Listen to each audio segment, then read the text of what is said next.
ఈ పార్టీలో కీలకంగా రోజా కావచ్చు, నాని కావచ్చు, వల్లభనేని వంశీ కావచ్చు. ఏంటి రోజా గారికి ఒక మంత్రి పదవి ఇచ్చారు. అంటే ముందుగా గెలుస్తదనే సీటు మీరు చెప్తే ఓడిపోతదనే సీట్ అనేది తెలుగుదేశం పార్టీ వాళ్ళు ప్రచారం చేశారు. నేనెప్పుడో చెప్పిన ఓడిపోతది రోజా అని నగిరిలో. ఎందుకని? వ్యతిరేకత.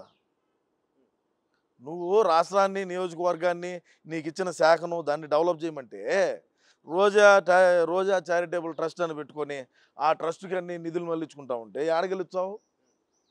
నగిరిలో ఉండేటువంటి వర్గాలే వైసీపీ మా పార్టీలో ఉండేటువంటి వర్గపోరే ఆమె లాస్ట్ టైం కూడా అంతా 3000 2000 చిల్లరతోనో నాకు తెలిసి 4000 లోపలే గెలిచినట్టున్నది లాస్ట్ టైం. ఈసారి అది 40,000కు పోయిందంటే నువ్వు అర్థం చేసుకో రోజా చేసినటువంటి అభివృద్ధి ఏందనేది, రోజా ఏ విధంగా పనులు చేసిందని. కానీ స్విమ్మింగ్ పూల్ కూడా మన దీనికి ఆర్కే చారిటబుల్ ట్రస్ట్‌కు రాయించుకుందయ్యా.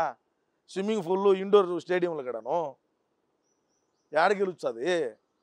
ఓడొకడు మళ్ళా బైరెడ్డి సిద్ధార్థ రెడ్డి మా పార్టీ ఓడో పిల్ల పిత్రేగాడు ఓడు ఏమో కలిసి ఎన్ని కోట్లు స్కామ్ చేసినారు వచ్చా. అది మా పార్టీకి డ్యామేజ్ జరిగింది కాబట్టి బయట పెడతా.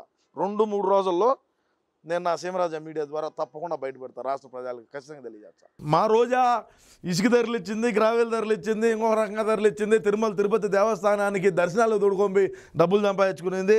సరే ఏదో ఆమె సంపాదించాలి అనుకుంటేయో క్రికెట్ బ్యాట్లు, క్రికెట్ బాళ్ళు, క్రికెట్ కిట్లు, వీటిలో కూడా ఒక 100 కోట్లు దోసింది. ఏం పెద్దగా ఏమి ఇలా 100 కోట్లు మాత్రమే. బైరెడ్డి సిద్ధార్థ రెడ్డి, మా రోజా ఇద్దరు కంబైన్డ్గా చేరి ఒక 100 కోట్లకు పెట్టినారు ఎసురు. ప్రతిపక్షాలు చేస్తున్న ఆరోపణలు, తిరుపతి టికెట్లు రోజా మిస్యూజ్ చేశారనేది పెద్ద ఆరోపణ కదా. పర్యాటక శాఖ కదా, పర్యాటక శాఖ కింద 2 బస్సులు పెడుతుంది. 2 బస్సులు పెట్టి కింద నుంచి సోమవారం వచ్చారా, మంగళవారం వచ్చారా, బుధవారం వచ్చాదని మైకి పెడుతుంది.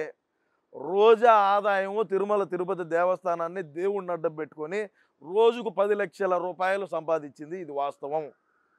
రోజాను ప్రమాణం చేయమంటావా? రోజాకు అంత ధైర్యం ఉంటే నేను అవినీతి చేయలేదని రోజా గన ఆమె మనస్సాక్షికి చెప్పుకోగలిగితే రమ్మను తిరుమలకు మనం ప్రమాణం చేద్దాం. ఇలా మరి మీ అన్న దృష్టికి తీసుకెళ్ళలేదు, జగన్ గారి దృష్టికి తీసుకెళ్ళలేదు? చెప్పినా ఆయనకు కమిషన్ పోతుంది కదా. ఎంత ఓపెన్గా మరి నువ్వు యాడ్ చేసే కూడా పర్సంటేజ్ చేయాలయా జగన్మోహన్ రెడ్డికి. నువ్వు ఎక్కడైనా చెయ్యి. నువ్వు పక్క రాష్ట్రాల్లో కాంటాక్ట్ చేసి నువ్వు మా పార్టీలో ఉన్నా కూడా ఫండింగ్ ఇవ్వాల్సిందేను. పక్క రాష్ట్రాల్లో చేస్తావు. మనం మన రాష్ట్రంలో కాంటాక్ట్లు ఏం చేసాము? రోడ్లు కూడా వేయలేదు, అది వేరే విషయం. రోడ్లు ఇలా సిసి రోడ్లు ఇలా 10 మీటర్లు గ్రావెల్ రోడ్డు కూడా వేయలేకపోయినావు. ఏడా నిధులు ప్రభుత్వ జీతభత్యాలు ప్రభుత్వ ఉద్యోగులకు ఇవ్వాలన్నా ఒక్కొక్క నెలలో ఒకటి తాకట్టు పెట్టి తెచ్చి ఇచ్చినాము జీతాలు. అది కూడా ఎప్పుడో. మరి ఇంకెట్టొచ్చాయి? ఏడించి వచ్చి లెక్క. ఇప్పుడు రాష్ట్రంలో ఆదాయాన్ని పెంచి రాష్ట్రానికి పరిశ్రమలు తెచ్చి ఇది చేస్తే రాష్ట్ర ఆదాయం ఆటోమేటిక్గా పెరుగుతుంది. ఉన్న పరిశ్రమలు తరిగి తిప్పినాము. ఇంకా మేము బతకాలా? మేము మంత్రులుగా ఉన్నాము, శాసనసభ్యులుగా ఉన్నాము, ఎమ్మెల్సీలుగా ఉన్నాం, ఎంపీలుగా ఉన్నాం. ఏది మా ఆదాయ మార్గం ఏది? ఇంకేం మా ఇంట్లో మా ఆస్తులు అమ్ముకొని ఏం తెచ్చి ఇక్కడ రాష్ట్ర ప్రజలకి ఏం పెట్టాల్సిన పని ఏం లేదు కదా. ఎట్ట సంపాదించుకోవాలా? దేవుణ్ణి వాడుకోవచ్చు, దెయ్యాన్ని వాడుకోవచ్చు, మోదాన్ని వాడుకోవచ్చు, గంజాయిని వాడుకోవచ్చు, డ్రగ్స్ని వాడుకోవచ్చు, ప్రభుత్వ స్థలాలను వాడుకోవచ్చు, ప్రభుత్వ కార్యాలయాలు వాడుకోవచ్చు, కలెక్టరేటర్ కానీ, ఆర్డీఓ ఆఫీసులు కానీ, తహసీల్దార్ ఆఫీసులు కానీ అన్నీ వాడుకున్నాము, వాడతాము. అసలు మొన్న గెలిచినుంటే రాష్ట్రాన్ని పక్క రాష్ట్రానికి అమ్మేసైనా రాజధాని కట్టుండు.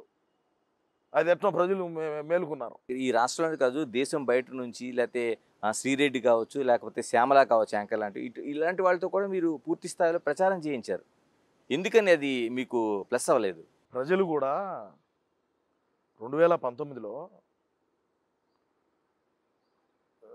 అన్న మీద 2019 ఎన్నికల్లో గెలవడానికి మొట్టమొదటి కారణం ఏంటంటే కోడికత్తి డ్రామా ఒకటి, అనవసరంగా జైల్లో పెట్టినారు జగన్మోహన్ రెడ్డి గారిని అనేది ఒకటి, తల్లి ఒక దిక్కు, చెల్లి ఒక దిక్కు, పెళ్ళాం ఒక దిక్కు రోడ్ల బడిగా తిరిగి ఒక అవకాశం ఏంటి, ఒక అవకాశం ఇవ్వండి అని చెప్పి అడిగిన సందర్భం అయితేనేమి, వాళ్ళు వేడుకున్న సందర్భం అయితేనేమి, మా అన్న చేసినటువంటి నటన, యాక్టింగు, కరుణామణి లైవ్లో ఆస్కార్ అవార్డు అన్నకి ఇవ్వాలి, ఆయనకు కాదు ఇవ్వాల్సింది ఎవరికో.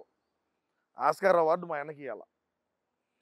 ఆ మాదిరి యాక్టింగ్లు చేసి లాస్ట్కి వచ్చేసరికి శనాయన గొడ్డల పోటు కాడ నారాసుర రక్త చరిత్ర అని చెప్పి అప్పట్లో ఉన్నటువంటి ఆదినారాయణ రెడ్డి మంత్రిగా ఉన్నాడు, ఆయన బీటెక్ రవి, వీళ్ళిద్దరి మీదకి నెట్టే ప్రయత్నం, నెట్టటము ప్రజలందరూ కూడా నమ్మినారు. నమ్మి 151 స్థానాలు గెలిపించారు. చంద్రబాబు నాయుడు చేసిన అభివృద్ధి, అమరావతి, ఇప్పుడు ఏదైతే మా అన్న కూర్చొని ఉన్నాడో ఈ మొన్నటిదాకా కూర్చొని ఉన్నటువంటి భవనాలు అయితేనేమి అన్నీ కూడా ఆయన కట్టినట్టు ఆయన పుణ్యమే. కానీ అవన్నీ మర్చిపోయారు ప్రజలు, మర్చిపోయేట్టుగా చేసినాం. సోషల్ మీడియా అయితేనేమి, కొంతమంది టీవీల్లో కూర్చొని మాట్లాడేటువంటి పెద్ద పెద్ద మహానుభావులు అయితేనేమి, ఇంకా కొంతమంది వాళ్ళ పేర్లు నేను చెప్పను, అనలిస్టులు అంటారు వాళ్ళందరూ టీవీలో కూర్చొని అన్నకు ఈ మాదిరి సొంత చిన్నాయన్ని చంపినారు, జగన్మోహన్ రెడ్డి ఎదుగుదల చూడలేక, జగన్మోహన్ రెడ్డి గెలిచేది చూడలేక అని రకరకాలుగా మాట్లాడి వాళ్ళను ఇది చేయగలిగినాం, ట్రాన్స్లేట్ దింపగలిగినాం. వర్కౌట్ అయింది. అదేవిధంగా ఈసారి వర్కౌట్ అవుతుందని రాయి దెబ్బ పడింది, గులకరాయితో కొట్టించుకున్నాడు. మళ్ళీ ఆ రాయి మళ్ళీ ఇంకొకటి తగలటం, అది ఓవర్ యాక్షన్ చేశారు, అటర్ బ్లాక్ అయింది. ఆ రాయి మళ్ళీ ఎల్లంపల్లి శ్రీనివాసు తగలటం, అది మళ్ళీ ఇంకొకటి ఇవన్నీ అవులే అయిపోయి అది పోయింది, నాశనం అయిపోయింది. అది ఎత్తిపోయింది. అన్న ఇంకా మనం అస్సాం పోయేదానికి సిద్ధం అనుకొని ఆయన ఏదో ఒకటి మాట్లాడుకుంటే బాగుండదు కాబట్టి ఏదో ఒకటి కొన్ని వాక్యాలు మాట్లాడినాడు. మాట్లాడినప్పటికీ ప్రజలు ఎవరు కూడా నమ్మే పరిస్థితులు లేరు, నమ్మల. మరి సజ్జల ఎందుకు? సజ్జల ప్రతిదానికి మీకు ఒక కీ రోల్ వహించారు. సజ్జల వహించే కావచ్చు, ఈరోజు సజ్జల భార్గవ్ కావచ్చు. అవును, వహించే కదా ఈరోజు మేము 11 స్థానాలకు వచ్చింది. సజ్జలేనా కారణం? మొదటి కారణం ఎవడుంటే ఓడే. అన్నగాడు అంటాడు ఈడేరా చేసిందంతానని. మరి ఇప్పుడు సజ్జలు ఆడిపోయాడు, దేనికి బయటకు వచ్చి మాట్లాడాలా? యాడ్ డ్యామేజ్ జరిగింది, 175 నియోజకవర్గాల్లో నియోజకవర్గాల్లో ఎక్కడెక్కడ డ్యామేజ్ జరిగింది, దేనికి జరిగింది, ఎందుకు ఈ స్థాయికి దిగుతారనేమో. సజ్జలగాడు ఒక ఎత్తు, సజ్జల భార్గవ రెడ్డి ఒక ఎత్తు. సజ్జల భార్గవ రెడ్డి ఏమన్నాడు? ఇప్పుడు ఏమన్నాడు? స్విట్జర్లాండ్లో ఉన్నాడా? వీళ్ళేమో అప్పుడంతా ఇదని అదని ఆడవాళ్ళ మీద ఏ విధంగా ట్రోల్ చేశారు, ఆడవాళ్ళను, తెలుగుదేశం వాళ్ళను, జనసేన వాళ్ళను ఏ విధంగా ట్రోల్ చేయించినాడు మా పార్టీ వాళ్ళ దగ్గర. ఎన్నిసార్లు చెప్పినాను నేను, ఇది చేయొద్దురా, ఇది చేయొద్దు, చెడ్డ, ఇది మనకు చాలా డ్యామేజ్ జరుగుతుంది, మన పార్టీకు చాలా డ్యామేజ్ జరుగుతుంది. ప్రజలు, ఇది ప్రజాస్వామ్యం, ప్రజలు అన్నీ గమనిస్తూ ఉన్నారు. మనం వచ్చిన రోజు టిల్ టుడే, ఈ రోజు వరకు మనం ఏమేమి పనులు చేసాం, ఎక్కడెక్కడ ఏమేమి చేసాం, ఎన్ని హామీలు ఇచ్చినాం, వాటిని ఎంతవరకు మనం వాటిని ఎంతవరకు నెరవేర్చిన వాటిని మనం ఎంతవరకు ప్రజల్లోకి తీసుకోగలుగుతున్నాం ఏందని చెప్పి నేను 100 సార్లు చెప్పినా. విన్నాడా? ఈరోజు ఏమైంది? ఈరోజు బయటకు వచ్చి తిరగమని చెప్పు, రా ప్రజల్లోకి. నేను తిరుగుతున్నాను సార్ ప్రజల్లో. ఏమైంది? నేను ఎక్కడ అసత్యాలు మాట్లాడాలా, అవాస్తవాలు ఎవరికి ప్రజలకు చెప్పాలా.